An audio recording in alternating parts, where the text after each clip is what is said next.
أعوذ بالله من الشيطان الرجيم. بسم الله الرحمن الرحيم.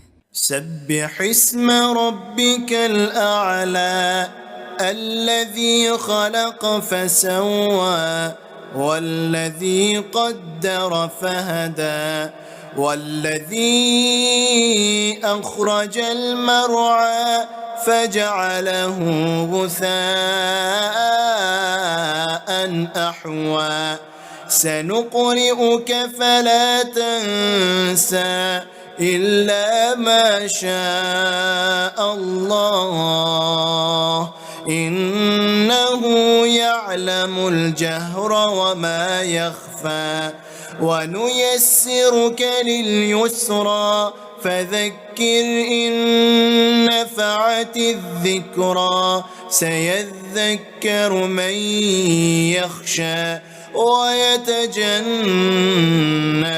الأشقى الذي يصلى النار الكبرى ثم لا يموت فيها ولا يحيا قد أفلح من تزكى وذكر اسم ربه فصلى بل تؤثرون الحياة الدنيا والآخرة خير وأبقى إن هذا لفي الصحف الأولى صحف إبراهيم وموسى.